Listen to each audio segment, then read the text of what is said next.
Panguva ino nyika yeZimbabwe yoonekwa kunzi inyika yakazara vanhu vari selfish, vanhu vari self-serving and greedy.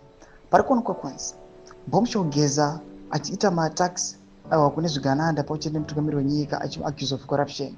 Aifungidzira kuti some of the people vari kuma-high ranks they are going to beg him, but nguva ino kunoonekwa kunzi those guys voramba vakati kwati kwati aiwa nezvigananda just because vari panodziya vari kureceiva makwati, they are being bribed. Saka pena mashoko atinyatso kuona kunzi right now vakomana macritics veopposition vanyatso kuona kuti aiwa this is the situation, kuti panguva inoi ma-army commanders and vese vari kutarisira kunzi vangaita action right now vari kubribwa nethe regime. Ndobva subscribe like kuti mubebela kuti mutapanapa vaendo yanet aumark amudanyura achiti Zimbabwe a nation of selfish, self-serving, greedy, unpatriotic sellouts and traitors. My take on Geza's address yesterday is he is trying to expose the road at the top so he can get the lower riled up in the revolt.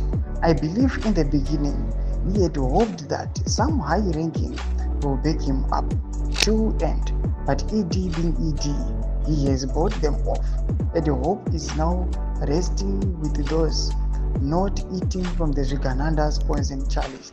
Ndomashoko ari kubuda nyuka panapa zvinzi aiwa Boumshogeza ndo chokwadi chakubuda panguva ino ari kupa opinion yake achiti aiwa panapa kuataka kwaakaita achiexposa corruption aifunga kuti aiwa kune vamwe aiwa vari responsible, vamwe magenerals vanokwa kunzi vakazokwanisa kuona kuti aiwa iyi nhau iripo apa tiri kungosafa nokuda kwezvigananda zviri self-serving zviri kungoluta mari just for self benefits, achinga kuti maybe magenerals ivo vaikwanisa kuzomusapota, but right now kuri kuonekwa kunzi those guys right now vakati kwati nezvigananda pamwechete nemutungamiri wenyika achiiti right now is attacking from the below bit by bit. Kunyange zvakataura kuti zvinoda patience, ari kuashura macitizens kuti aiwa rambai muchiwatcha the space, rambai makatarisa, change is going to come.